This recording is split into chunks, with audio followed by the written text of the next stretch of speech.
My guest today is Mara Mennicken. Mara has a business, a sustainable chocolate business. It is called the Good Chocolatier, and Mara is out of British Columbia. Mara, thank you so much for joining me today. How are you? Thank you, Amy, for having me. I'm doing great. Yeah, Awesome. it's a lovely downtime after the crazy holiday season for chocolate. So yeah, you caught me at the right time, and I'm happy to speak. Yay. I mean, because you had like a big conference right before Christmas, is that right? Not Business not conference? necessarily conference. There will be a lot actually coming into next year. It's kind of usually spring and fall is like trade show and big shows. There's lots of smaller, Christmas markets and big Christmas shows and all of that stuff going Okay. on in That must be what I December, was thinking but of. it's nothing that is kind of more, it's all just directly to customer and like kind of, holiday related. Yeah. Right. Oh my goodness. Yeah. Yeah, it must have been so busy. My goodness. Um, and so tell me about sustainable chocolate. How is chocolate Mm. sustainable? hmm well, most chocolate is not.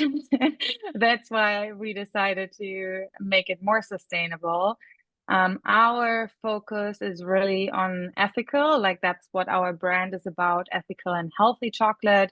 But along that comes definitely the health aspect covers also organic and all of that. So sustainable starts really with the bean itself because over 85% of our cacao comes from unsustainable sources. That is mostly West Africa.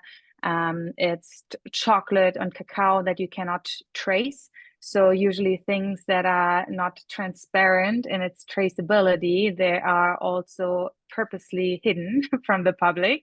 And that's pretty much our all our Mars, Nestle, Ferrero, all the things that are just sold around the globe. And it's mostly not, I would say, they're not specific good chocolate bars. It's usually chocolate is just the product for flavoring Hmm. often, although the Kit Kat some people consider as chocolate bar, but really chocolate bar is like is an actual solid piece of chocolate.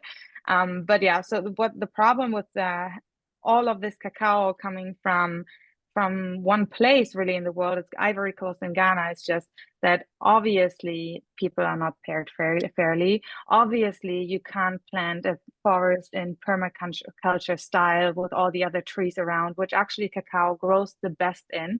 It is really a tree when you source it from smaller farms that has the banana trees and coconut trees and everything around because it benefits the tree to grow better and develop better flavors, but you can only do that in small farms. And so having that more monoculture is also you need a lot of employees. Most of these employees are still like trafficked. There is lots of child trafficking going on, slave labor. It's super, super dangerous for people to work because you still have machetes to really harvest the cacao and all of that. So what actually is so important about cacao, just like coffee, is really where the original product comes from, which is the cacao bean in this case. And the lowest standard you could get is fair trade, which already does an excellent job. I have to say, we only became certified, I think, maybe a year ago. And I'm from Germany, and I don't know if that's like a common thing, but we often don't trust things. We're like super skeptical about even when it comes to labels and all of that stuff. So I studied a bit of sustainable design, and we went through all the labels and I was like, no, like if it's fair trade, it's like unless you really go to the farm and check with them, you don't really have no clue because if the business just meets the bare minimum or like does exceptional, like it's really hard to say as a consumer. But fair trade is like does a really, really, really good effort that at least the farmers are safe. They have surplus money to send their kids to school if they don't want to take over the farm. They can Hmm. actually do other stuff, and they're not forced to continue what they're doing because that's the only choice they have.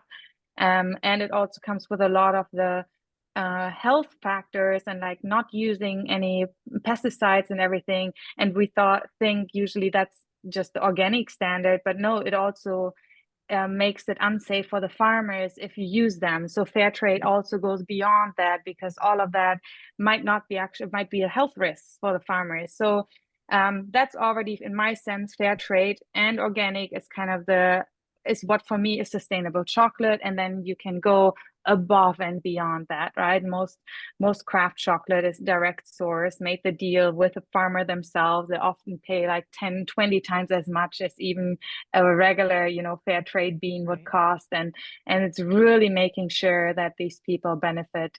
And in my sense, from what I studied and my path is also just having local people benefit from what you do, and not just outsource everything, but who do you hire, what's happening around you if you have a business. Like I feel like that's also it's a lot of like resiliency. We call it like social resiliency and stuff, and that's just super important. But in a chocolate business where you consider like an ethical, sustainable chocolate, fair trade, and organic, it doesn't mean that locally your business is actually sustainable. So, what does it locally? We have it's has a healthy, sustainable end to life. So it's compostable packaging, recyclable cardboard. We hire people that are neurodiverse instead of hiring anyone, and so that's how we really make it sustainable here in Vancouver, but also sustainable for the people that farm our cocoa. Wow. That's so in depth. My goodness. And so Yeah. I think that you answered the question that I had in my head. So Mm, when you were saying, oh, let me think how that went. So you were talking about the beans and how they are, um, where they're grown is not safe. The question that I had in my head was, how did you how did you find that out? Like, did you question that, mm, or did someone tell you mm, that? Did you learn that and you were like, I've got to mm, change that? Um, mm, was that something that happened? Like, did you mm. learn that, or did you tour that, or how did that? Honestly, I think it goes back as far as, Or is it because you're what German and was you it? question? In I think a bit of both, like education in my high school, I learned it in geography.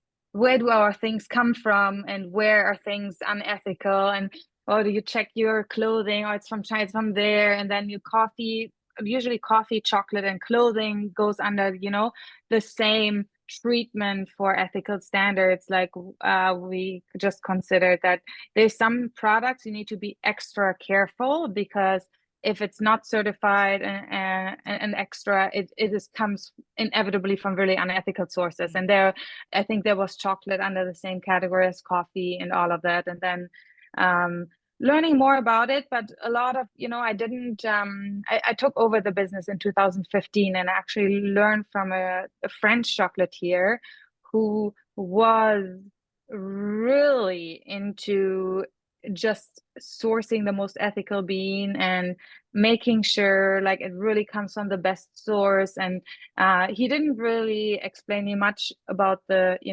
what if not, but I think there's so much information out there. If you there's On a regular basis, there's even organizations I follow that more on the ecological side, that just talk about at least twice a year, either during holiday season or Valentine's or Easter, about unsustainable chocolate. Like right. honestly, I've seen so many articles that you can find, that it's just really something to be aware of.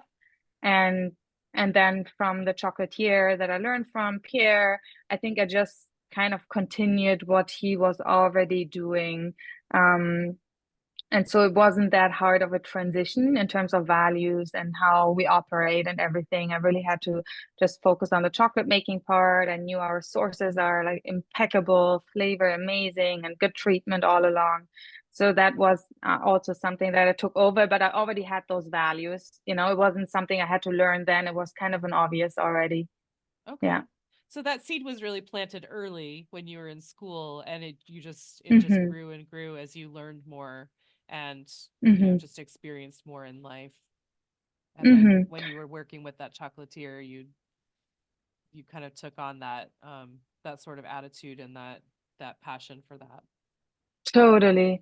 Yeah, I think even, beyond local learning it in school, my parents are definitely, a bit from the hippie generation that wanted, yeah, to consume better, consume more healthy, and so I I remember we were always like, shopping like organic, or we going to these around the world stores that would sell fair trade products from all around the world. And there was always clothing, knitting, chocolate, and coffee section. And I just, I never thought about it more deeply. But even now, like when I go back to Germany, my mom, like we go to like these stores that are just tiny stores that only sell fair trade items. And I think it definitely was part of, like me just thinking this is important and this is the route I want to go. Yeah, for sure. I mean, we don't have stuff like that Mm. so much in the US. I don't know about Canada, Hmm. but um that's awesome. Not specific stores. That's very, very true. I never looked for them here. There's a lot of, locavore kind of stores and everything is local, but it doesn't mean it doesn't mean much other than it's locally produced. Like it doesn't have much, I guess, certification and all of that behind it, which is not bad at all. But these stores were really, yeah, from, all these areas. And like I would want to say, like back then it was really, third world countries and stuff. Of course that's no longer true in a lot of ways, but it was from places that usually, like, okay, then Bangladesh, and like there's all the clothing that comes from there, but now here is the clothing they can actually make money with. So it was very like contrast to what things you could find out there. Yeah, absolutely. I mean, it does make sense because I mean, I hear a lot that, Europe is the first to like ban a lot of um chemicals in foods. Like, Yes. a big one that I'm very aware of is the mac and cheese, the chemicals that are in mac and cheese, the powdered cheese, Mm, are banned mm, in Europe, but not in the mm, US yet. Um, mm. but and like sodas and stuff like that, I think that there are a lot of things that are banned, a lot of things that are unnatural and unhealthy are banned in Europe that have not been banned in the US yet. Totally. So I think that Yeah. you guys that Europe is ahead in a lot of things, and so that does make sense that they would have those. Stricter guidelines. I think the US, in terms of, almost sometimes all this process stuff is actually further ahead because it has a lot to do with food sciences and make this last longer. So I think US, you would say like, no, we are like much more developed in that sense because we have all these practices and machines and all of that to make it last a year. This is not supposed to last a year, but we can, and so I think in It'll Europe, just last is that from forever. yeah, I will never go back. So that's perfect. Well, me and my partner, we just watched videos yesterday about like bread and what's the difference about European bread and US or North American bread, and what are the ingredients in there and why is it and where it comes from and all of that stuff. And it just yeah, I'm just grateful I'm I sure it's didn't grow up horrifying. with all the added. Yeah, it's and all the food scientists say like it's added in such minute amounts, it's actually not unhealthy for you. But if that's all that's available to you, 100% you don't get nutrients. Like I know in small amounts this is not unhealthy to you, but if all your food is like that, then Mhm. you just don't get enough of the good stuff in you. uh, and no fresh food and all of that stuff. Like so I think I definitely saw a lot. I came the first time to Canada actually in when I was 16 for an exchange year. And um in the first half year, although I was like exercising a lot and I don't think I was like eating regularly, I gained I think at least 10 kilograms in like half a year. Just doing like normal, it's like I wasn't aware. And then actually the second half I was paying a lot of attention, and I think I just I paid more attention to what I was eating, more like fresh food and all of that. And it was like easy in Europe. Pretty much I didn't have to pay attention to losing weight or anything. I just went back and I lost Mhm. weight. from eating normal. So that's also crazy. Like it just makes being healthy so much more easy because all these things are not stored as fat because it's just regular nutrients. Yes, they might be high calorie, but they just doesn't mean they're stored as fat. So Right. definitely there's like a big difference. And Yeah. frankly, like when I eat stuff here that's ultra processed, it just doesn't taste good to me. It has no flavor whatsoever, or like it's highly just like I have zero attempt, desire to even eat these things. It just doesn't really have a lot of um, yeah, Right. inspiration from me. Yeah. I mean, so the US, I've said this before, but the US really grabbed onto the convenience like during the World War, I think. World War II, Mm, we created a lot of convenience foods because the women were going to work to support the families while mm, the husbands were at war and stuff like that. Convenience mm, foods came out, and it was just this exciting thing that people could make food mm, really fast, and we mm, just doomed ourselves really with all the chemicals and stuff, and then oh my mm, gosh, the plastics after that for mm. storing things. um we're I don't know, Yep, it's too bad, yep. it's too bad. I mean, I right now my full-time job is in healthcare, and so I work for a healthcare company, and I'm seeing a lot of like 60 and 70-year-old people are going to the doctor a lot, but those are also the people that were like they had the cigarettes and the alcohol and all those convenience foods like pushed on them, like this is going to Mm, make your life so much easier. And mm, you're going to be so cool if you're smoking these cigarettes and blah blah blah, like all this stuff, mm, and now they're all sick all the time, which is just mm, really unfortunate, and maybe it's just a coincidence, but I'm seeing that and I'm thinking mm. maybe it's not a great plan. Totally. Yeah. Um, so you were saying, so ethical chocolate, back to that. You have, so your packaging, you said, compostable packaging? Yes. Yeah. So it doesn't have like a Compostable foil wrapper? plastic for the it doesn't have a foil, no, because aluminum even has a bigger footprint than plastics, actually. And that's like a single-use aluminum, right? The foil. So I was like, no, definitely not that. And plastics, the thinner layer, that was my only option for the inner layer, right? Because I can't just wrap it in paper. It's not food safe, at least to the standard that it was 2 years ago when I was looking for new packaging. And the compostable plastic just kind of took off, definitely in the single use space, but as food packaging was still very tricky. I actually sourced mine from the US because Canada was not far enough developed that you had very thin compostable packaging that doesn't decompose with your food, right? Right? It's like a challenge because it's like Yeah, it just, of course, then you put it in the fridge and then the moisture and like there's so many things that don't make it food safe. So it's actually very difficult to develop the compostable packaging for food. And so I just decided to source it from the States, and then also with the whole um,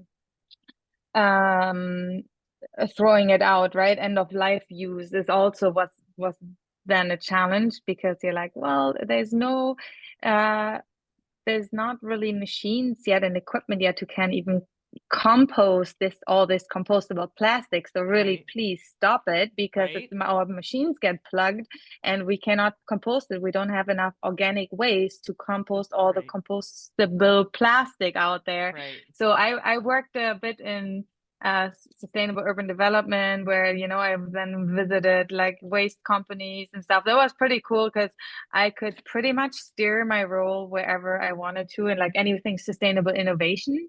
And so I was just super interested in waste. Even in my university, I was in like kind of the food waste pro waste team and taught people how to use the zero waste cans, which is like 5 different garbage cans. We was implemented in Vancouver maybe 6, 7 years ago.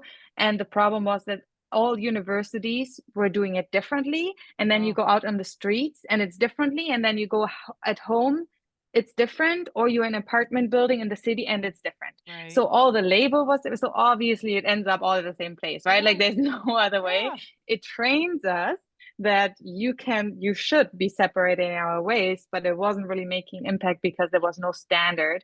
And so then I was really obviously Vancouver and Canada in general, we like have a lot of immigration and we're built on it, and it's so beautiful to have all these cultures come together.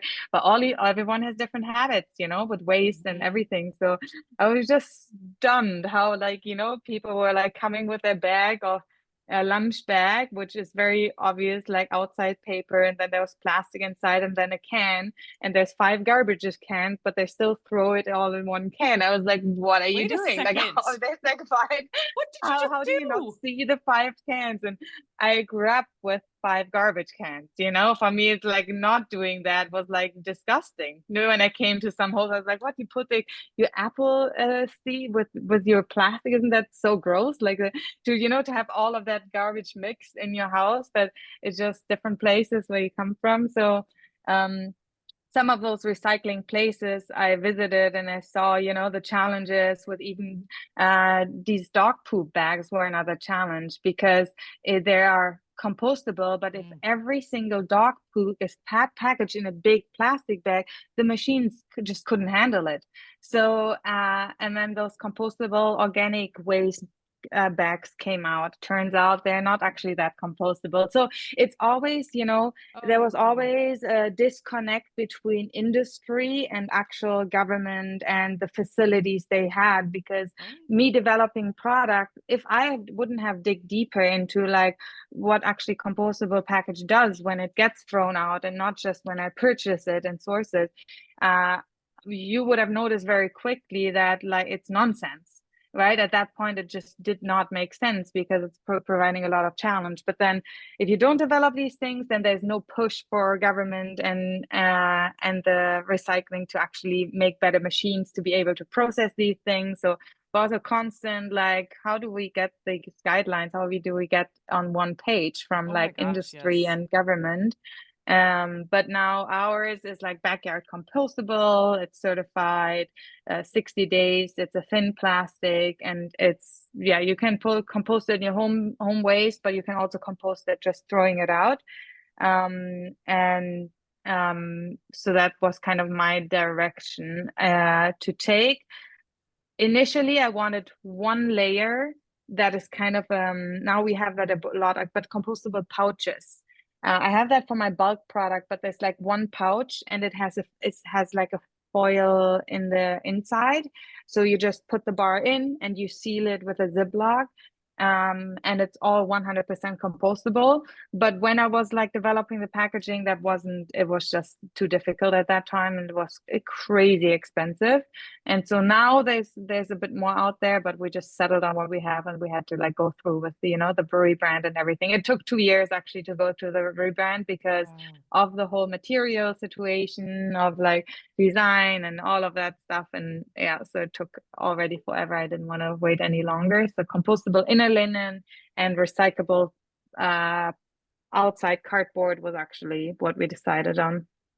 Well, that's amazing that Yeah. you had the patience and the drive to really to wait that out and to keep pushing to find that. I mean, I would guess that a lot of people would just be like, it's literally not out there. Like we just have to give up. Yeah, totally. Um, but Totally. you're like, I refuse to give up. This is too important. And I Yeah. totally get that with the compostable. That makes so much sense that Mm. to put out these like mass amounts of compostable plastic, and people are like, "Ooh, compostable. I'm just going to buy so much of this and I'm going to throw it away and it's going to be compostable or just put it in my compost." And it's like it's so much that you need so much organic waste to offset it, right? Yeah, totally. I think there's only a very small percentage that the industrial composter can handle of plastics, no matter if it's compostable or not.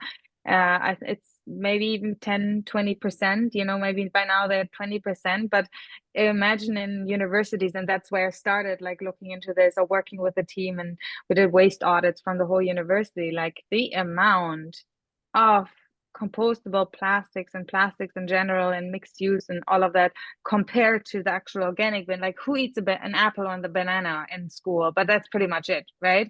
And everything else, if every single thing is single-use compostable plastic, that was Right. just way too much. And Yes. airports and everything, like the places where it's like high a really high usage and there's no way of getting actual proper organic waste. Oh, It's just that it doesn't God. even help at all. Oh man, Yeah, that's a bummer. Like it just is yeah. so mm. It's I think there's no, like, real solution to it. And the solution, once we think it's solution, then 2 weeks later, there's no longer a solution. And yet we have to keep innovating and keep developing in that area too. Like, um, but it's just, there's changing a lot. And I think what I realized in working for this urban development firm, that there's we always have to look at what actually is the most unsustainable in our city or area to really make the impact or make the changes where it has the biggest impact, right? And in whatever is available to us and whatever means we have to do that. But in terms of percentage of, like, even greenhouse gases of plastics and mhm. stuff, like, it's nothing compared to, like, housing market, flying, and a lot of other industries where we were working mostly with, like, buildings and everything. Turns out more than 40% of greenhouse gases were coming from actually building the homes shitty in Vancouver. Like, they're so unsustainable. A lot of them had still single glass windows, a Right. lot of them zero insulated, and so you constantly feed this house energy and you lose it right away. And that was actually contributing so much more to anything that, makes the place unsustainable than even the plastics. And yet everyone was focusing on the plastics. And you make a change wherever you can. And not everyone can build a house and, pay for Right. whatever passive house or anything. But it's just putting things in perspective. Traveling more locally and all of these things, flying one time less, you can use plastics all you want for 3 months, to just put that in comparison. And that was kind of also where I just realized where it makes sense to put my energy and where it doesn't make that much sense, because things change all the same, like especially with plastics, right? In Germany, like, I grew up with separating my garbage, in 5 different things, and that's how everyone does it, and that's how everyone will do it forever because we've been doing it for so long. But half of this stuff, or more than half of this, we were selling our garbage to China, and we were like incinerating it and we're burning it, like, but then you're like, why am I even But separating all this stuff? Like, it gets incinerated all together. It's like, oh yeah, yeah, but it's a good habit. Just keep it, So it's just there's so much oh my complexity gosh, in that's that so industry awful. that I rather focus on maybe things where I have a bit more certainty that actually they do something, and sustainable energy sources and renewable energy. Like, I'm no engineer or, like, all of that, but that's really what moves the needle in the bigger picture. Right. And so, yes, we have hydropower here in Vancouver, which is a renewable energy source, but still, like, if we would build our houses a bit more insulated, we would actually use way, way less, and we could put that energy elsewhere. Like, but that's then the excuse here to build the houses very badly because our energy is so cheap, right? It's kind of yeah, it's just sustainability, as you said. Like, there's just everyone has a different meaning for it, or everyone practices it differently in their lives, Mhm. and respect to all the different areas. As long as you have a bit of awareness, I feel, saying like, oh, I can't do anything, so I just live my life how I want. I think Right. that's also not a fair solution. But maybe, yeah, I can't make an impact there, so let me focus on that. Because there's always something that you can do, no matter what it means to you. But then I think it's so complex, and there's so many news coming out that even some people decide to throw the towel altogether because it's like, oh, I can't do anything right, right? So Absolutely. it's so, yeah, that's overwhelm almost Absolutely. of Yep. solutions. Right. And that's what, I Mm, mean, that's what this is about, because it does feel overwhelming sometimes, but then, talking to some people that, I had a lady, I would keep talking about her, Brenda, she came on the podcast and she talked about how she makes her own vegetable broth. And, mm, it might not seem like a big deal, but if you think about, you know, how much it costs, which is zero, if you're buying those mm, vegetables anyway, you just put them in a bag in your freezer until you have mm, enough to make some broth, and you just add water and cook it. That's it. It mm, costs you nothing. Whereas if you were to go to the mm, store and buy one of those cartons, it's like $5. And to make a good sized soup, you would buy two. So it's like $10. And then those cartons have like a wax or plasticky outer thing. mm, So they're not mm, compostable and they're not recyclable. So they just go in the trash. So mm, it's like mm, it makes so much sense to just make your own. It costs you nothing and you know exactly what's in mm, it. And it's just that's her way of being sustainable, to do something like that. mm, Whereas some people can afford to put solar panels on their house, or um mm, to buy a windmill, or mm, invest in mm, um hydropower, or something like that. mhm, Or live off grid. There are so many different ways that mhm, people can do it, and that's what's so interesting to me, that there are so many ways. I had somebody on who was talking about container gardening, because everyone doesn't have 3 acres of lawn to garden on, mm, or a big barn to raise their own animals and stuff like that. um you can get a few pots and grow some tomatoes and grow some peppers and grow some lettuce. mm, You don't have to have a huge space, but you totally. can do something to feed yourself, and you have local fresh food. And Mm. there are just so many And ways what's to be important to you. sustainable. Yeah. Totally. And I think also, I focus on what I want to put out there in the world as a producer, because I do feel like a lot of it is the responsibility of a producer, and yet everyone should do something. But um, for me, I'm like very clear on what I can do and what I cannot do as a producer. Like I'm 100% putting stuff out there that I believe in and I know makes, doesn't increase waste or anything like that. But I'm also aware that I don't have the money to shop all fair trade and organic, but I know as a producer, that's a non-negotiable. Like if I put a product out there, that's what I will be, but it doesn't that doesn't mean that in my life I'm able to consume only everything that I put out there. So Right. yeah, um there's just a lot to it, but I hear that. for sure, with the chocolate, even, all I try to source a lot of local ingredients because there's a lot of other local growers and producers out there. There's sea salt I source from Salt Spring Island, which is close to Vancouver Island. There's local blueberries I source from an organic farm nearby, and so whenever I make a flavor and there's something local, I'm so happy to use it. It's just that my beans obviously come from further away, but even building these local relationships and knowing more about the food that they grow Hmm. and manufacture is just so interesting. And then it happens, like a real network happens also, because then I make my chocolate with their sea salt, and they, have their salt somewhere else in the ingredient. They make a stuff with their stuff. And so it's kind of just, it just supports local in so many other ways as well, which always, if I pay somebody locally, obviously it helps my community as well, although it's always more expensive. But in some Absolutely. areas where I can afford it as a business, it's just also fun because you actually have a relationship with these people. You're not just buying it Absolutely. somewhere. Absolutely. Mm, And I mean, like you were mm, saying with your your bean growers, like, knowing them and knowing the quality of their product, and knowing that you're taking good care of them, paying them well, that they are, they feel good about the business that they're doing with you. I think that it's also important.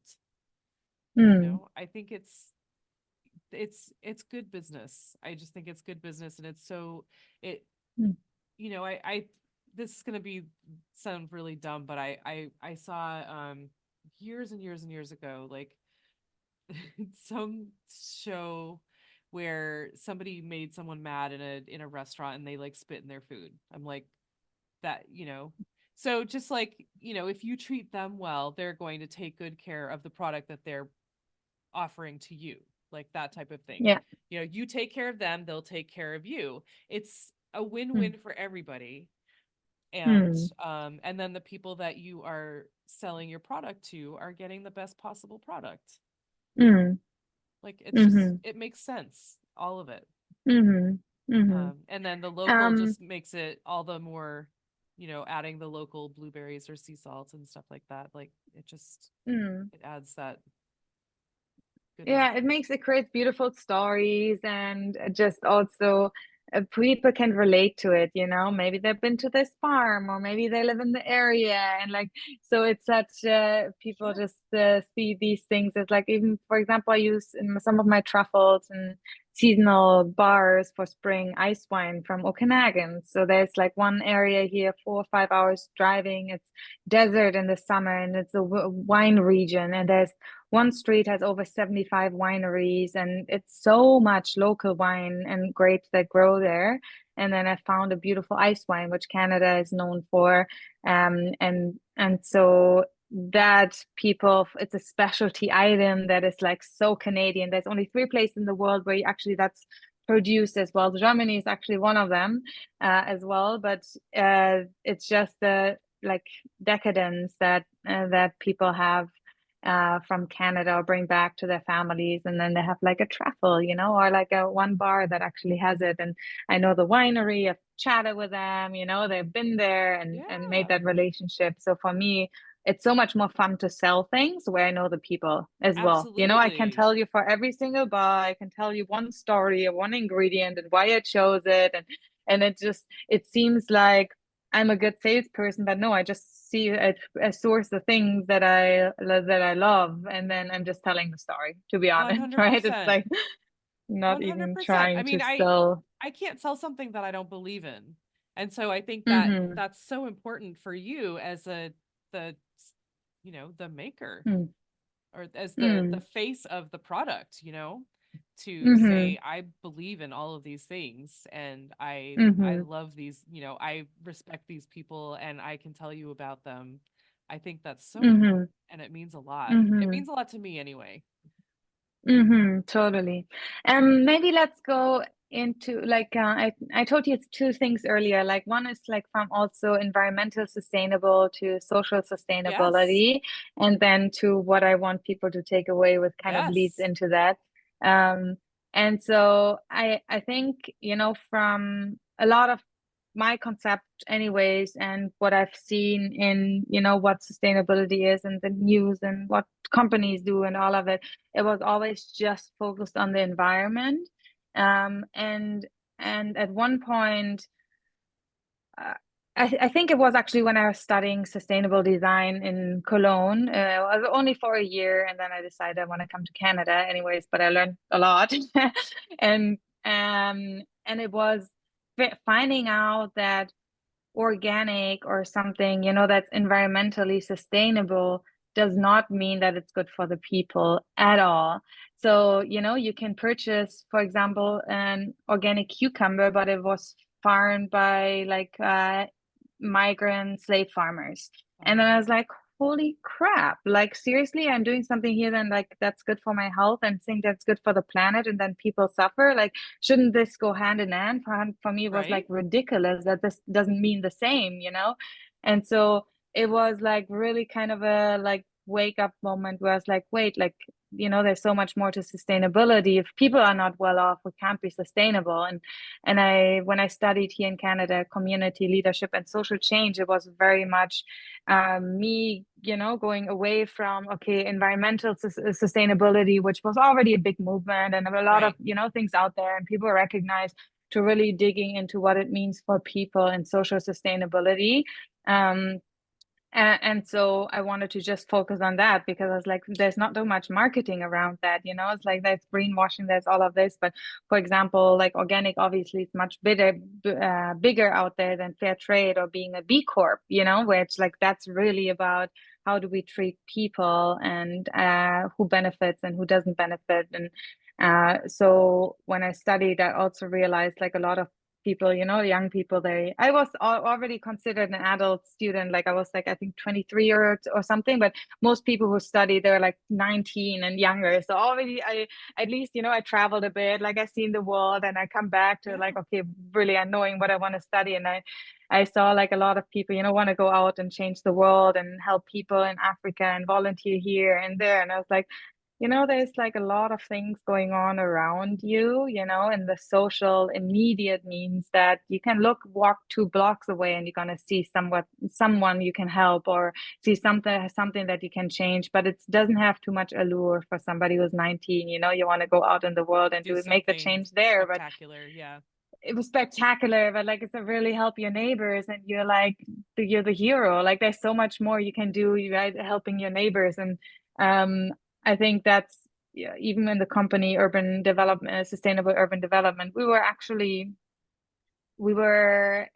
bringing European innovations to Canada, and it was a lot in the building sector because there was just in Netherlands. It was based in Netherlands and had one office in Germany, and just happens that we're like 30 years ahead in these countries. I learned in that job that I grew up in a passive house, and it was built like 25 years ago, like now over 30 years ago, and it was just something brand new in Canada. So seriously, 30 years kind of behind in Wow. what you can do with houses and how they can be built very sustainable. But so it was a lot in the building industry, but because I had a lot of flexibility, I actually brought us like, how how about like let's not just focus on European innovations, but also local sustainable innovations that we can highlight and people don't know about. And there's a lot in the foresting industry, right? A lot of people study forestry, there's massive amount of trees and stuff, but what products are we not using that are even made locally, and what kind of innovators and cool people can we highlight here? Because that relationship goes way deeper, and sometimes it's long lasting because you can actually meet them, interact with them, and all of it. And so yeah, I just figured, the social sustainability side needed a lot more spreading and awareness. And that's why I think also the social enterprise for me was just a given, that a social enterprise is also environmentally sustainable. But I don't need to say it. I don't need to even do marketing around it because it's people understand by now. But what social sustainable really means, and hiring marginalized people, and what that does in the society and stuff, that is just before COVID, like frankly, like most people didn't care about Mm. these things, what social sustainability means and how to do it in a business. Social enterprise, it was always just like, oh, this is a great tasting chocolate and it's also organic, it's good for you and stuff. And I was never promoting the social side of the business because it wasn't a selling point at all. It was just something I was doing for my values and Right. because I, love that. But now when I talk about social enterprise post COVID, like way more people are just like, jumping on it. It was like, oh my God, this is like great. And this is really making an impact. And just people didn't have that same awareness before, didn't care too much. And it just, we've been doing it all along. It's just that now it's helping your neighbors since the pandemic has become an Right. important thing. People are And more so that has aware. Yeah. benefited us. Yeah. Um, and that also comes to, the aspect that of, vote with your dollar where your heart is, what I told you earlier. Um, because yeah, there's just so much more that you can do as a consumer with just the things that you buy. I think I actually read this somewhere, vote your dollar where your heart is, or spend your dollar where your heart is. I think it was with the first social enterprise I volunteered with. It was also here in Vancouver. And I just kind of looked up what are the biggest social enterprises around me where I can do an internship. And this woman, Marcia Notzig, she showed up, and Embers is the social enterprise. And she's had a social enterprise for over 20 years, and just really hiring people, homeless people, which usually they can't get a job because they don't have an address. Right. So you can't get a bank account, so you can't Right. get a job, so you stay homeless, Yeah. right? Like It's a that was vicious just circle. this. Yeah. It's such a vicious circle. And then she decided, like, we can hire people regardless of whether you have an address or a bank account. I don't care. I Are you just hire capable of you. working? Yes. Yeah. And so that I think I saw it from her actually, like it was one part of their marketing, and it's just such a beautiful Absolutely. thing and act. I was thinking the same thing. I'm like, that's so beautiful. And it's just so, it's so simple. Hmm. It It's, is. it's Yeah, it bothered me is. for a long time. I'm so glad that you got to work And with yet her. it's so difficult as a business, right? Um it's already difficult to have a business. And no matter what you do, and no matter how ethical or unethical you go, a lot of people say, oh, it's like you made this business grow on the backs of like poor people and whatever. Let's give like Amazon or whatever. I don't believe any having after having had a business for like 6 years, I don't believe any kind of business is easy to grow.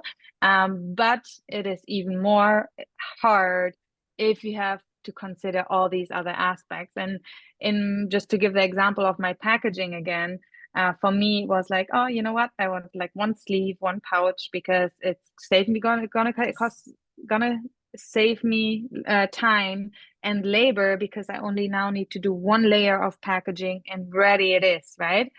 But my social enterprise, how it started was actually having people with autism do our packaging because it was food safe.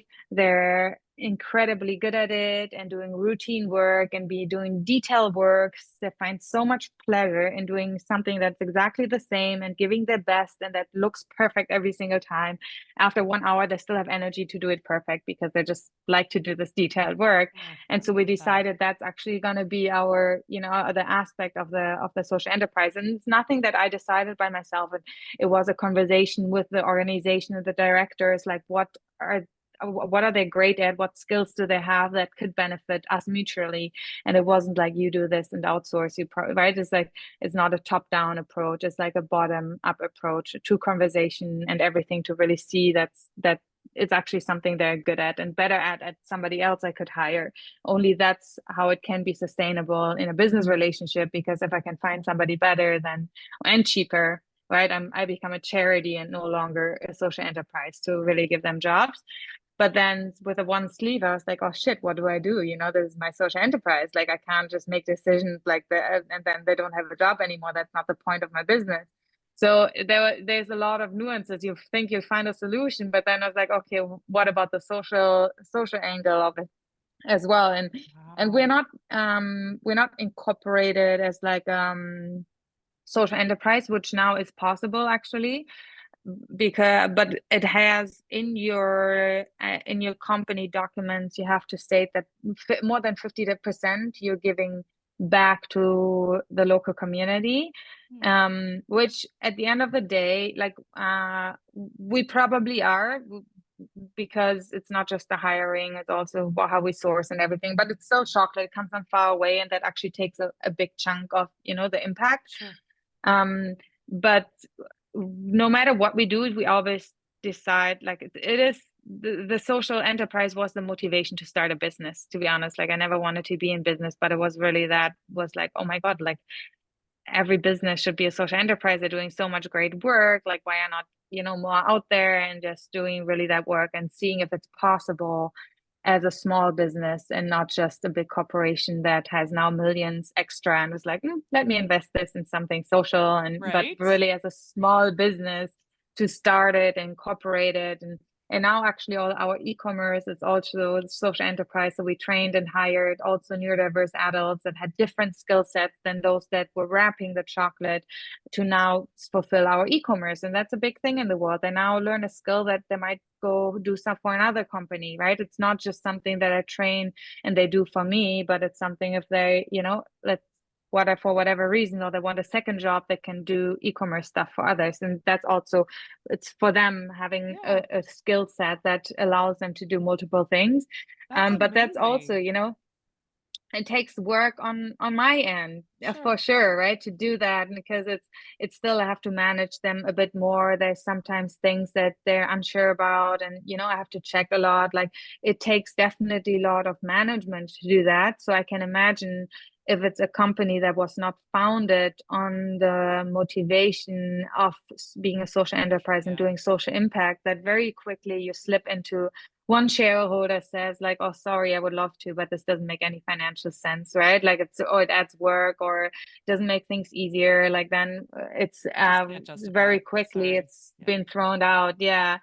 um but to be honest, like I just it's not always the financial value that you get out of it, right? But although we are for-profit business, we have a social enterprise going, we also, for example, receive grants from the government, and I feel like we wouldn't have it if we didn't have such a strong social aspect. And that's something nobody told me before. And I didn't know this is possible, but we actually received uh, the first grant from the government of Canada for-profit social enterprises. And in the beginning, I was going to banks, even, Van City is a credit union. It was just like a great, it's a social Mhm. bank, and asking for a grant or, a grant that we fit right in. Like it was just for the benefit of people, perfect, concept. Our project was amazing, but they're like, well, but you're not a charity, you're not a non-for-profit. So sorry, you can just take a loan. Like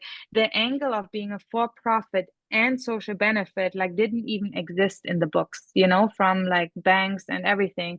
And then they opened up a grant for-profit social enterprises. And for me, it's like was ridiculous not to get it as I see, Right. the black and white side of things, but it's way more sustainable to invest in social enterprises because you give them one round of funding and they might never need another one. Whereas charities, they're going to ask you every single year. Every So year. in the sustainability things, side of things, I was like, this I'll doesn't make get me any sense. started You and better I'll run with invest. it.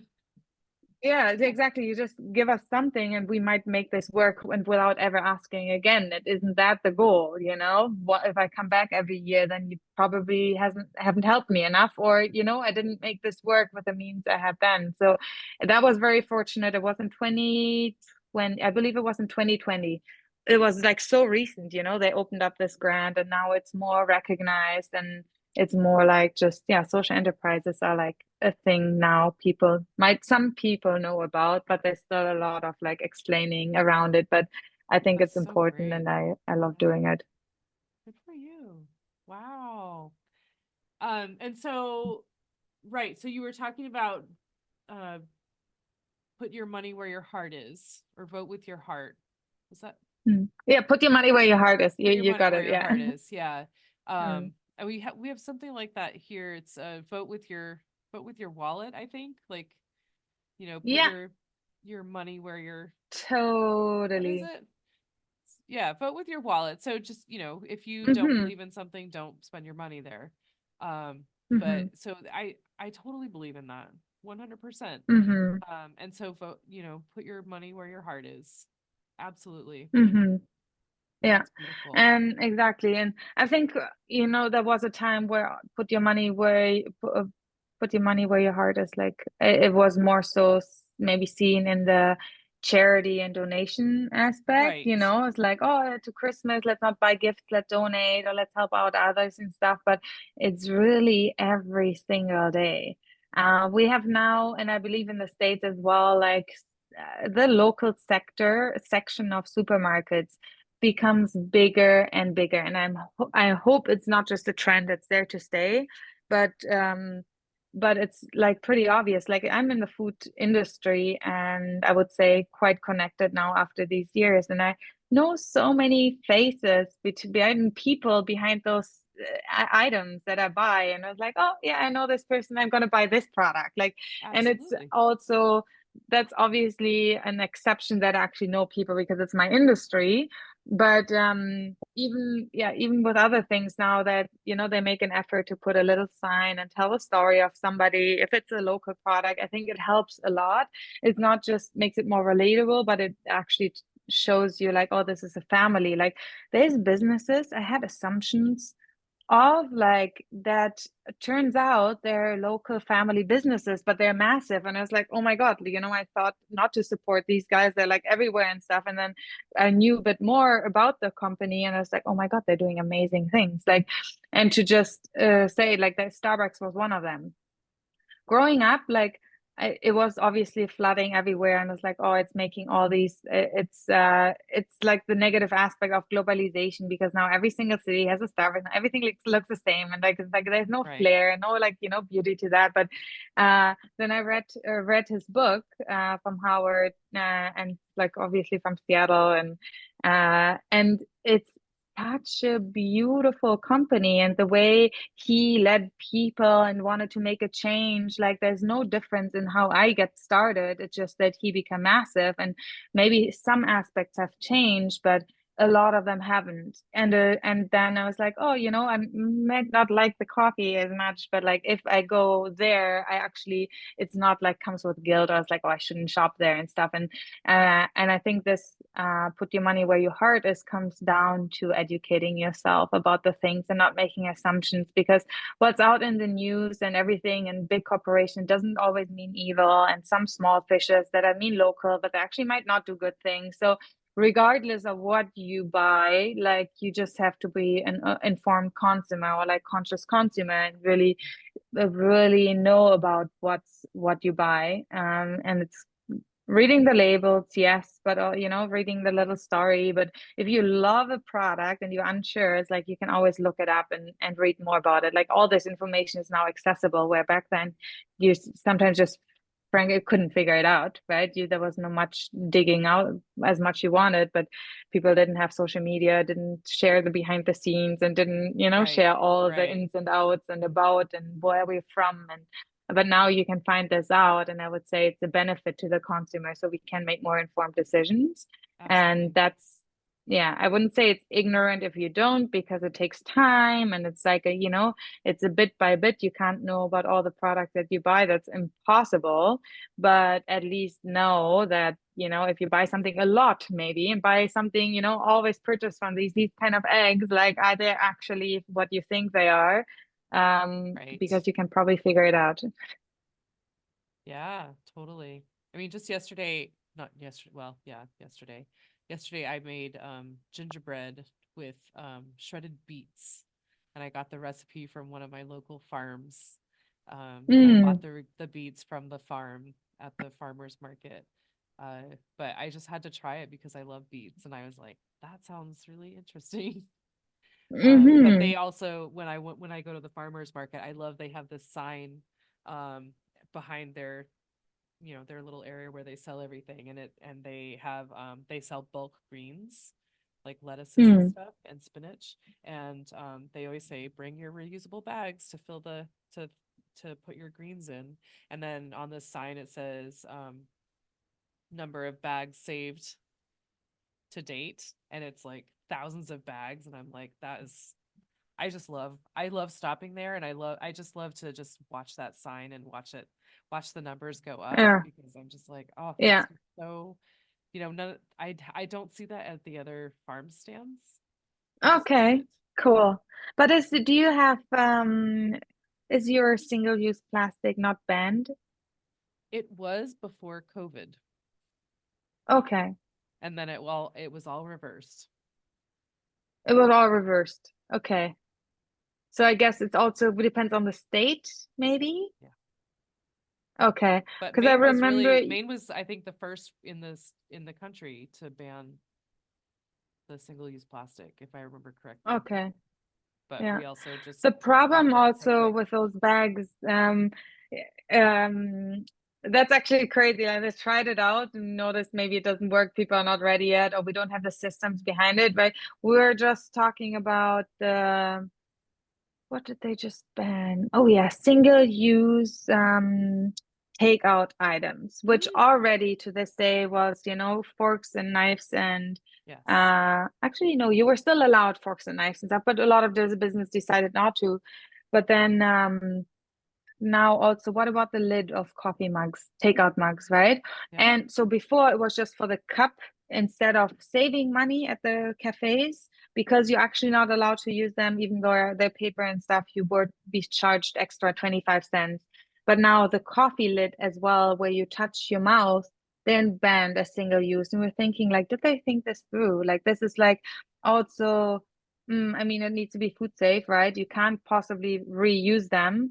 And now what alternative materials are out there that are that are more sustainable? You need to use a thicker plastic or thicker Hmm. whatever material it is, but it's actually to make this material, it's probably going to be more unsustainable than, a plastic. Like sometimes the I guess culture or the industry itself is actually not ready to handle those changes in large scale.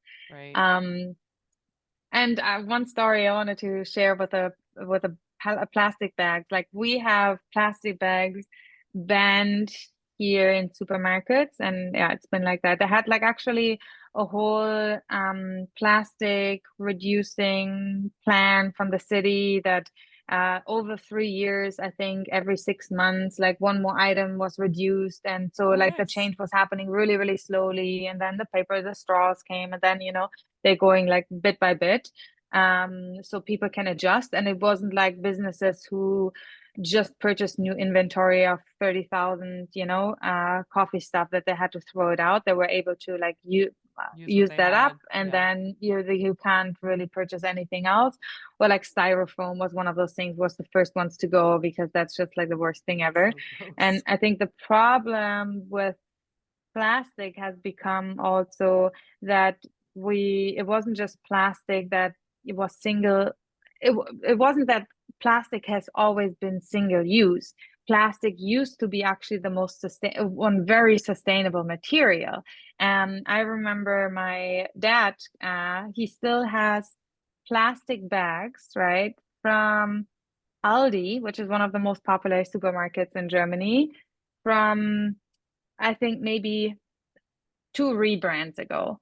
He has plastic bags that are 30 years old until they disintegrate because he used them so much. He organizes them, he folds them, puts them by size, he uses the right one, and he puts it back. So for him, losing a plastic bag, he's gonna notice. He's gonna notice to use a plastic bag, and it was just that the plastic bags back then were much thicker, and you could actually reuse them. Plastic wasn't Right. single use. Plastic used to be reusable Right. until thousands of years, because plastic is reusable, right? It doesn't compost, so it's reusable. Right. And so it was just then here coming here was the plastic was so So thin. thin that you had to double back, and you can't recycle or right, recycle, upcycle thin plastic, but thick plastic you can.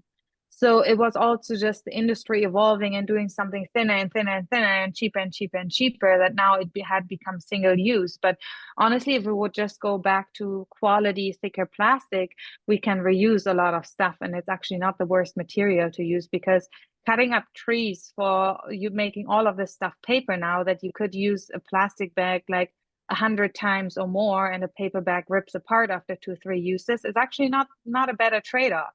Right. So that's kind of it's like now we have a hard time. There's no plastic bags anymore. So what do? You buy garbage bags that are plastic. It's like the most ridiculous thing ever. Like I'm now buying the plastic bags to throw out and use one time. So single use is banned, but I'm still buying something to use once. I'm just paying for it now. That's the only difference, right? So is there's honestly, like, some stuff is just so ridiculous, and like I totally even some stuff I'm just like, no, I'm not gonna do it. I'm not gonna do it. These organic papers to put in the organic waste. I was like, I'm just gonna not use anything. I'm not gonna go out there buy something that then compost for one time use and just like so that's the perception that we have in even comparing one culture to another or this part of your life to now how we live and seeing this is the worst, but really actually it hasn't always been that bad. And that's why there's it's just so many nuances to that. Right. Oh, for sure. Absolutely. Yeah. I mean, I think that our grocery stores, I think the larger grocery stores in Maine have gotten rid of the plastic bags. We still have paper Mm. bags, but they charge you for them. But Yeah, plastic bags, totally. I think there are not. They just do the produce bags, and they love to Yeah, use the totally. produce bags. It drives me nuts. Yeah. Can I put that on your chicken or whatever? No, no, I don't want your plastic. If I wanted Yeah, plastic, I would have totally. put plastic on it. Thank you. But but yeah, not the grocery bags, but the Yeah. produce bags. But I totally hear you on that with I mean, oh my gosh, the shopping bags have gotten so cheap and so thin that you have to double them That up. you And cannot then if you get a recycle them hole in anymore. both of them, oh my gosh, it's Mm. even better. Yeah. Yeah. And you use this plastic thing one time, right? Yep. Uh, and now, because our plastic bag ban has been going on for a while, every single company now has linen bags, right? Reusable bags, which is a great idea. But now every single person has 20, 30 of these things at home that to make them was so much more wasteful than making a plastic bag. And you almost have overflow of these reusable bags. And then there might be still a day that you forget your reusable bag and you have to buy another reusable bag.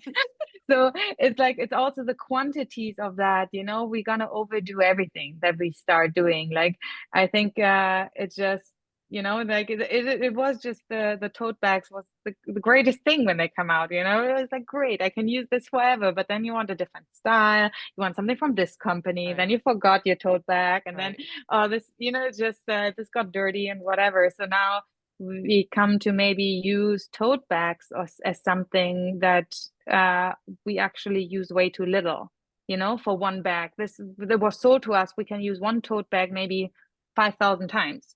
Do we ever do that? No, we get a new one nonstop because there's just so many companies that want to give us their tote bags. Right. So, Yeah. And then everyone makes them every year, and they are the companies that we support, like in Maine, we have MOFGA, the Maine Organic Farmers and Gardeners Association. And they mm, every year they have a new logo that they do, and so I would get a new one every year for Christmas with their new logo. Um, but that and they're always white, so they're dirty. They always get dirty. They need to be a darker color, thank you. yeah, I don't want totally. a dirty Yeah. bag. They come up with a new logo every year. Like that's Mafka quite does. They have a excessive, no? different. Oh, it's a different. Is that a logo? Theme. Yeah, something like that for their. Because so, Mafka has a. They do have the same logo. I'm sorry, but they Mm, put on a fair every year, and every year the fair has a different, I guess, theme, mm, but a different. They have a different mm-hmm, poster cover, poster, mm, different poster every year. And mm-hmm. so they Okay, make a cool. bag with that new poster every year. Mm, And mm, it seemed like I got a gift of the bag with the poster mm. on it. Okay, cool. Okay, that's cute. Yeah. But it's always a white But bag still, it's good for because it's gonna get marketing. dirty. Yeah, it's like and businesses have to like market their product Mhm. somehow, and see what works. And so you can also not always say like, okay, like stop doing this, but it's like that's the only way we can survive as a business and it helps us. So Yeah. But then that there are always people I that do need notice. bags and you're like, here, have 10 bags. Yeah. Why not having more? Why just having one? Use this. But you also have to pay now for the plastic bags if you get it in the supermarket, don't you? Like We don't both you have should the be charged plastic for. bags in the supermarket. It's just the Okay. smaller businesses like farm stands, they do have plastic bags because I think it's like if they make a certain amount of money or something like that, they have to Mm, not use the plastic. Like the grocery mm-hmm, stores, I think it's because they make a lot of money that they can just say no. mm-hmm. But the Okay. farmers, like they can't afford like compostable bags or, to change up and go more expensive because they make so little off of their product anyway. Mm-hmm. Oh, and smaller Okay. stores. But grocery stores only the produce bags, not our plastic. The shopping bags are not That you plastic kind of get anymore. for free. Yeah. Yeah. Now when I go to markets, um, it doesn't really matter what season or what occasion or anything. I always bring like a few paper bags, for people who buy chocolate. And honestly, sometimes I only hand out maybe 3 bags in the total day of the market because everyone has a backpack or a bag with them. Like it's gone down to almost zero that sometimes I don't even bring them and I totally forget. And people always find a solution, They're like, oh no, just put it in my pocket, no I problem. Like you I was don't, just gonna say a lot of pockets or my people, purse or yeah, put it in my socks. yeah. So exactly. So there's actually the need. Yeah, everyone has bags now. An abundance of Right. bags, not just one, two, in We got abundance. places to put So things. that, We're not yeah, hurting for that. totally. Um, Yeah. but so Mara, when I say the word sustainability, I know we've talked Mm, about that a lot, but what does that mean mm, to you personally? hmm. So, as I mentioned, it has evolved a lot. Yeah. I think it started with this it being very much only environmentally, and that was transportation, how I got around while traveling as well, especially. It's like, how did I travel? Did I travel short term, quick, travel? Or when I travel, I was like, I got to stay long and only have one flight. So at least, I'm kind of offsetting a bit of like staying in a one place a lot, not moving around with airplane. It was, so it depend like where I was at in like what stage of life. I think honestly, in Germany, even like from getting a car and stuff, like it was never a question. It's like you don't really need one. Like we're living in a small city, but transportation, I think Transportation is better in food and Europe. transportation, I was aware of very early. And that is both like emission and more environmentally focused. And but transportation was one thing, everyone bikes. You just like have a bike, but it's convenience. It's not because you want to be sustainable. And owning a car was never necessary until like what 4 years ago. Like literally, I just even my brothers they're now 35 and they both don't own a car. Good jobs and whatever, right? Not that I couldn't afford, but just like no, we don't want a car. We don't need one. Um, Awesome. so transportation and food, I think, was mostly what I thought like that is sustainability to me, and that's where I can do something. Um, and and then when I traveled, I think it really. So actually, I went on a backpacking trip when I was 20, and I went through Southeast Asia, and like it was a bit about, finding like my belief system, finding what I want to do in the world, what's going on. I don't even know what I want to do. And I did a yoga teacher training there at an ashram, which both teachers were uh, super authentic. One was Indian, and one was in Brazil, but learning in the same school in the Institute of Yoga in Mumbai, as the woman. And I think then I went like that was my phase where it became really extreme, and it was like even veganism and like meat industry. There's so much pollution going on. It's actually the best thing I can do as the person in my lifestyle is being vegan. I would save the most emissions, I think, if I was vegan. So then went vegan, and then it went to the extreme of even buying anything. It wasn't just food, or it's like really this like conscious consumerism, but like I would say to an extreme that I would really, even if I needed something, I would look for it, but I would, even if I see something that I like, I would still go home and not buy it to see if the next day and the next few days I will still really need it. If I'm like, okay, I'm kind of okay, I wouldn't buy it. Like thrift shopping, I think it's Hmm. really big in Germany. So for me, it was like how I buy my clothing was really, I would never go out and buy random stuff. I was like, oh, I need one belt. Okay, let me go to a thrift store and find one belt. And if I didn't find it, I didn't buy anything. And having that control, right, over your shopping behavior, to I think to an extent where it was even, coming to food. And I really thought like if I like overeat or eat something that I don't really right now even hungry for and stuff, I'm stealing somebody else's,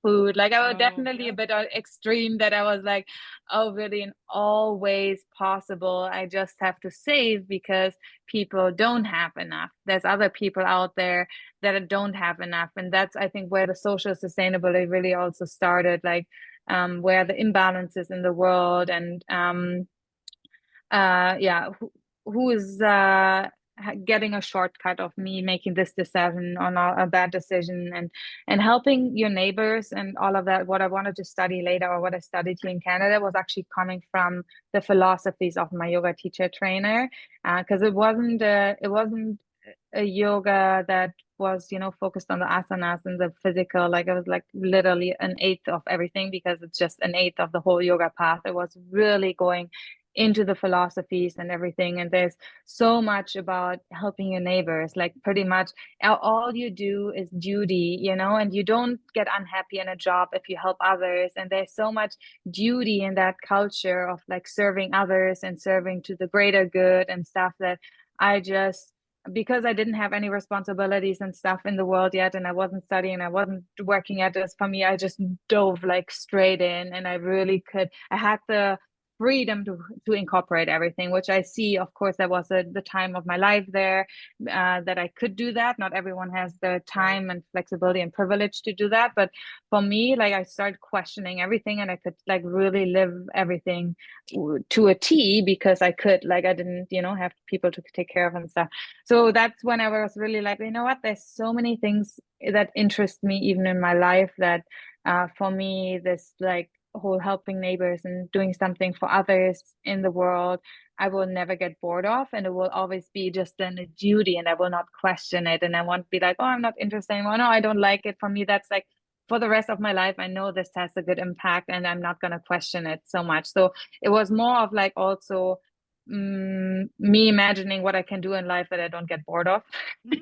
And so it came to the point of like helping others. I'm never going to put that in question. And then really into this whole ethical sustainability stem all from the yoga practice. And that's Oh. like, very, very beautiful, because I think regardless of if I still go on the mat and do yoga or not, like actually how I develop my value system is a lot based in that. Um, and yet, like obviously the way I grew up and with a little around the world and fair trade shops and separating garbage and living in that sustainable community and stuff, like all had an impact, in how I live my life here now.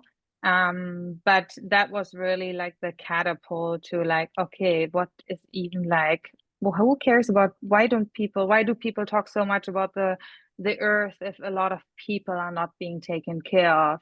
And that's where a lot of from my unhappiness came from. Like if there was some organization doing something that's not environmentally conscious, it didn't affect me as much as a company I saw doing something that was unethical. It was actually very painful for me to see, and it was like where a lot of like unhappiness would come from if I was seeing people were not well off. And Sure. I thought like, okay, that's like the first thing then I want to be doing. So really like now sustainability obviously for me triple bottom line, in a business, like So sure. it's something that's environmentally sustainable and social sustainable, but not economically sustainable, also is not going to last. So we need all the three pillars, right? Like if my Mm, business doesn't make money, then the others are also not. And that you can even finances and financials and money can also be sustainable. So it's like, I think you need a balance of all the three, and they need to be integrated well enough to last, right? We don't want to stop tomorrow and don't want to like go down right. tomorrow, but also equally be good in the social area and the environmental area. And you need to make good money, because if the business owner is not happy with the life and you need to just take shortcuts and you don't make any money, honestly, it's also not sustainable. Like, so I think there needs to be a balance. Definitely, you can do everything for like a certain amount of time, but after a while, I think everyone also needs in these days like needs money, to also make good decisions and stuff, because if you're not being taken care of, you cannot make good decisions. So yeah, I think it's really the triple bottom where it has Mm, led to in all the explorations of what I find are important. valid. I like that. Um, Very true. And so, wow, gosh, Mara, you've given us so much to think about. Um, how can someone find and follow you and find your chocolates? And then I have another So question. I know that European chocolate is supposed to be better than what we get here in the US. And so is ethical chocolate, how does that compare? People say European chocolate is better because it's been marketed as such. It's the longest standing industry of like, fine chocolate, and they invented everything and the machines, and they're like the big, founders. It's honestly there is no best chocolate, and Belgium chocolate is better and Swiss chocolate is better. It's like these days we have the means and knowledge, and I think the industry and science is far enough to make the best chocolate no matter where you are in the world. I feel the focus when I go back now, and I've visited like chocolate museums I'm actually from nearby Cologne, and there's a big chocolate museum, and There's a and chocolate obviously there's like good museum. chocolate. Yes. What? Yeah. Big chocolate Maybe museum, I do three need to go to stories. Germany. You can see how your own chocolate is made. There's a big fountain. You were able to, like, as actually in elementary school, our school took us there, and you could like line up and then put your like cracker into this massive chocolate fountain that was like 3 stories big. And I just remember, I went there as a kid, but then like 3 years ago, I think I was like, you know what? I need to go back there now that I know more. Yeah, I was just thinking, And is that still functioning after COVID? Oh yes. Well, the cracker station has changed up. Yeah, yeah. So you You can get you one can get cracker, something, no double but dipping. you yeah, no double dipping. You actually not what have I actually it wasn't appealing to me anymore, so I didn't even line up, to be honest. It was not dipping your cracker in there. I'm 100% sure, but that's where all the allures come. It's like, like you dunk it in there. I do that in my chocolate making workshops. I host chocolate making workshops, and I always like with liquid chocolate, I go around and let people, like Oh eat yeah. the liquid chocolate before making this, like so great. But so now, like traveling back and forth and seeing both and knowing more about chocolate, it's like European chocolate is actually more what's valued as good chocolate is, first of all, the comparison to here is usually a bit less sweet, not so like sugar first. And a lot of people say like, oh, it's much better because it's not just sugar. Um, and and then the way it melts and the whole like art of texture and feeling while you eat the chocolate is, I think, has been more in focus there, because also there's lots of pastry and chocolate art and little pieces, and like French pastries, and there's a lot of beauty, physical and textural feeling beauty to it. When it comes to ethical, sustainable, fair trade, um, health benefits, nutrition, West Coast here is way, I wouldn't say way further, they just put more focus on it. Because now, for me, when I go to Northwest Chocolate Festival, for example, it's in Bellevue near Seattle. Chocolatiers from all around the world come, gather. Even craft chocolate industry is usually ethical, fair trade, and they don't anyone says Belgium, there is not even a thing there that European, nobody prides themselves European. No, it's like not a thing in the chocolate Wow. industry, in the people that are knowledgeable. It's just about where does your bean come from, how it's fermented, how did you roast it, what's your process, what your ingredients and stuff, and it has nothing to do with where it was made, because where it was made is so insignificant. They're like you can't even imagine. It's just because it's been just such a long time going on there, and like they always have Oh. that marketing is like just Swiss chocolate is good and stuff. There's in terms of what I value, health, sustainability, ethics and stuff, it's I wouldn't I eat the chocolate in Germany when I go there, and it's much cheaper. That's true. It's more affordable. Even the average to a bit higher quality, it's still you can find chocolate easily under like €3 that is fair trade and organic with beans from Ecuador, let's say. Whereas here it starts at like $8. Oh. So, a lot of my like German friends, family, they're like, oh, you gotta, move this to Germany, you gotta sell it here and everything else. Like it's not even comparable, like how the perception of chocolate there, price perception and what we do, like I can't even compete. Yeah, it would be a waste to even I would have a total different brand there Mm. and different sources and stuff, because also my cacao is from Ecuador, but it's also because it's kind of the most immediate, source from here. It is, I could go Costa Rica and something that's a little bit more closer, but in terms of where it is, I'm not sourcing it from uh Africa, from in Asia, there's a lot of cacao because it's just further away. For me, it's actually sustainable to source this from Ecuador. And on top of that, it's really high quality cacao. But from Germany, for example, I would find sustainable sources from Africa because it's the closest place. It's just that you have to figure out which are the sustainable sources first. Right. So, yeah, I would say depending on what we're looking for, if you have like an average consumer, you're not into craft chocolate and you're just like an average chocolate eater, yes, I would say you taste the difference just because it's less sugary. It leaves you with a nicer feeling, a nicer melt and stuff. And it's just because we have less additives and less sugar, right, allowed in these products. But if you talk about like health and ethics and organic and all of that stuff, there's all around the world and West Coast. Like I was actually impressed how far we are in like even how do you keep the nutrients in the cacao bean, right? Like it's so nutritious, the actual cacao bean. Like how do we make a roast and a growing and a fermentation that you still have all the amazing antioxidant benefits, iron, magnesium, like in the chocolate bar? And that I think there's zero focus on in Europe. Maybe some very small percentage. Yeah. Interesting. Wow. So would say then that the good chocolatier chocolate is better than all the other chocolates? Not all, Yes. because I know the industry, but some people say it's the best chocolate. It's not It's the good chocolate here, it's comparable. the best chocolate here. All Um, right.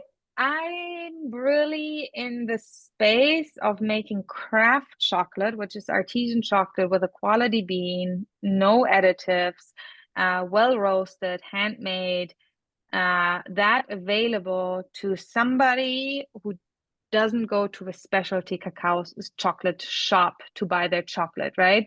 So my chocolate is supermarket ready and is sold in supermarkets.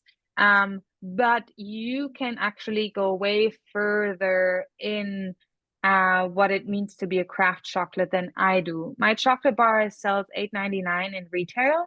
Actual like craft chocolate bean to bar with direct source rather than being fair trade is I would say $12 and up.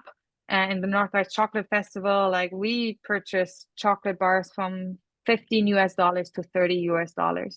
And that's craft chocolate for you. Holy. It's specialty. It's just like wine, it's like compare your average wine that it's actually not average, but a wine that you don't know where the grape is from, and it's not a specialty wine region and stuff. Like you would never trust this, but you trust a chocolate bar that you don't know where the bean is from does not exist in the craft chocolate world, right? It's like there's so much behind it, but it also adds to price. So then I think then the people who don't know about craft chocolate, they don't ever gonna go to craft chocolate shop. So, but we wanted to be in the in between, like, in between completely full on crazy craft chocolate and the regular average good one that is in the supermarket. It's a bit more pricey, but also way more healthy, It's way more attainable. ethical. Yeah. And I would say, in terms of health benefits, we're definitely up there. I don't think a lot of brands focus on even the health benefits of chocolate, right? Like, and I have customers, they eat that as like, fuel in the morning. They eat raw cacao beans. They know about partially raw and like light roast and how you preserve the nutrients and why they eat chocolate as fuel and not just as a treat. Right. And so that's definitely um, that's my customer type who like values health as much as just a delicious piece of chocolate. And even craft chocolatiers, like, they usually use cane sugars, although craft, like, I would say, complex cane sugars that are from a direct source and not highly refined and stuff, like, have way more flavor and even some nutrients and stuff, right? It's still, it is an unrefined cane sugar. But because the chocolatier I learned from is was diabetic, we actually don't use any refined sugars. We use coconut sugar, maple syrup, dates, raw manuka honey, and monk fruit to actually lower your sugar intake Oh, wow. significantly. And so you can actually feel the good stuff of the cacao, that it gives you the energy and the good feelings and happiness and good heart stuff and everything, without being distracted by the sugar that you just being like, Oh, wow. high on. Okay. So it is definitely not everyone, not all the businesses that are eating craft chocolate care about the health benefits. It's like really a delicacy. It's like, treat and stuff. But I eat chocolate in the morning. And it's like, just, it's good for concentration. It's like good for energy. It's like gives me balance, like state of mind, concentrate, everything. So I eat my chocolate in the morning. With others, I don't necessarily have the same feeling, of like, even energy wise. All right. That's awesome. I Yeah. mean, you look great, Yeah. so it's working. Yeah. Maybe I should try. Yeah, Eat a I little bit wonder more if chocolate. it's do you think that it takes like a um like an acquiring, like you need to kind of get used to that, you need to understand it better before you taste it Mm, so that you know what so you're not expecting a candy bar. You're mhm, expecting a chocolate bar, right? mm. I think it tastes a lot better to people who generally already avoid tons of added sugar in their product, right? They get their sugars for the sweets and stuff. They eat a lot of sweets, but it comes from the, fruits and some other stuff that's not like filled with stuff. So I feel you can appreciate my product better if you don't have a lot of refined sugars in your Diet. diet already, because the whole refined sugar is like, it's totally, it first of all makes us addicted, and then and it's nothing, bad for like flavors and stuff, but actually that our our taste buds get so used to, this like um this intense sweetness, that when you eat my product, it's actually the cacao first, and then the sweetness like comes as an add-on, like later on in the journey.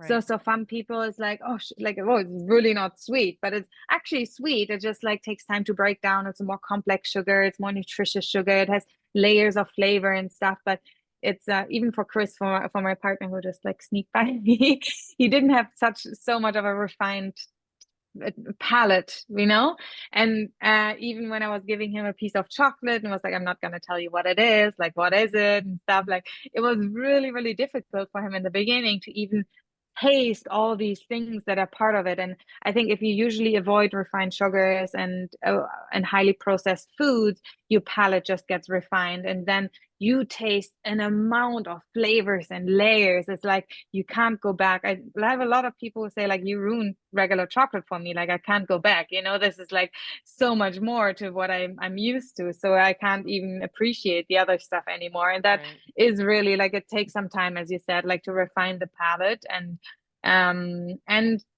also be present with your food. right? It's like Right. I think the more we eat refined sugars and processed stuff, like there's no point of being present with it because it doesn't make the experience better. But if you have like a product that's really high quality, like there's a big difference to being present with your food and not. Like the flavors you're never gonna taste if you're not pay attention to it. So it's definitely, and it's the price tag as well, right? There's this way too. Like people are like, I paid a lot for it. I actually don't want to rush it. And that Yes. helps sometimes too to refining a Yeah. palate. Just take a Yeah. moment to enjoy that and yeah, appreciate Mm. all that you're paying for. Yeah. All that it is. That's Yeah. awesome. Yeah, you kind of ruined regular chocolate for me in the very beginning talking about the process. Um, Yeah. but how can people find you Apologies. and follow you Um, and find your if chocolate? you want to learn about, if you want to learn more about us, I would say like the business and everything, website is always the best for sure. We have actually a web chat there, or like contact form goes directly Awesome. to me. So then you can reach me. Instagram is great for behind the scenes and all the delicious stuff, of course, and where we at and just Hmm. like how the behind the business and how chocolate works and the chocolate making. So Instagram is a platform we use a lot in the professional sense. If you have a business already and stuff, LinkedIn is definitely a place that I check as well, but there is not so much that I post. It's more like business stuff going on. And we're actually gonna have our very first show in the States next year, and it's in Albuquerque. Oh, Uh, wow. the Coffee and Chocolate Fest in Ooh, April. So, if your listeners are not so much based in Canada, then that is like we are obviously with the FDA and like we have to change all our labels and like really, be just change a lot of stuff to be there. But we are in the process of it and we already registered for that event. So I'm super happy to just like, I want to test it out there. I want to see obviously like in just California, there's as much people as in all of Canada. So like the market is also once you know there's a market for it, it's like a very useful thing.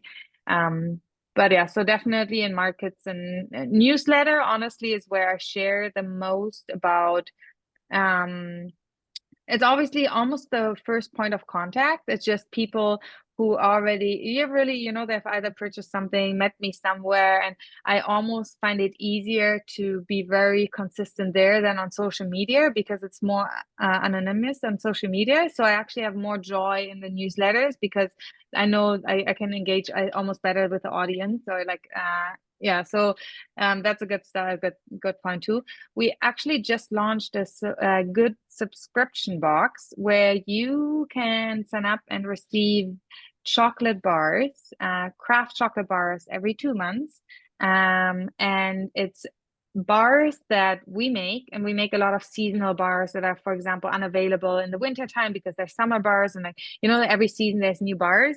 And so you have direct access to kind of the wide array of flavors. You get some of my storefront items, which are often like truffles and very unique flavors of stuff right. that I, just found and make. And then 2 chocolate bars from around the world of makers and producers that are bean to bar chocolatiers that I actually send a video and explain what it's about and why it shows it and what's so cool about them. So if you're really like actually maybe already dove into the world of craft chocolate, like this is the tip of the iceberg because you get to experience a lot what's out there in the world and not just what we do in terms of craft Wow. chocolate. That's very, very lovely. I'm like having so much fun with it too because it's like things I've traveled to different chocolate factories, met chocolatiers. I went to Iceland to like visit a factory and like, different people that I met and was like, oh my God, it's so great to highlight them and to Yeah. be able to retail them, although it's not my chocolate. It's like not just my chocolate Yeah. that I love, to Like be because they're honest. up and Yeah. coming, you'll wanna know about these guys. Was he rocking Yeah. out? Totally. Is he jamming Chris as he was walking by? Yeah. Yeah, totally. Cute. Um, Yeah. that's really cool. I love the subscription idea. That's fun. Yeah. Yes. Okay. And those are the places. And so Albuquerque, I don't know much about that, and I hope that that will be Mm. really well attended. Um, Yeah. that's fun. And you're changing I like all know your it is. labels and stuff? Yes. Yeah, we have to. So we are hoping like to finish maybe the next few days because it's in April. need to finish the labels and get everything, FDA approved. Have a Right. point in contact in there. Like it's no fun exporting, but it's a good, I would say it's a small, medium-sized, big enough event where I feel like if we fail, it's okay. It has been a okay try. Whereas going to one of those like Food Expo, Natural Food Expo West, for example, and stuff like Huge. Right. it's like 20 times as big as any expo I've ever done here in Canada. So I think that's something that I need to approach a little bit more slow and just to really see it because it's just you spend so much money trying out markets in other Yeah. countries.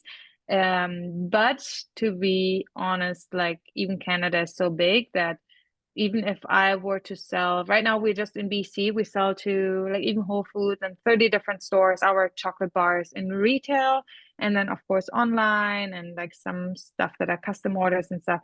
But to go even to a province like on the East Coast, like the shipping and making that product available there is more expensive than going going to Mm. the States in Washington. So Right. that's kind of it's like it really is like you have to think about what's a good strategy because going Canada wide is super expensive as well. So it might as well, testing it that way. Yeah.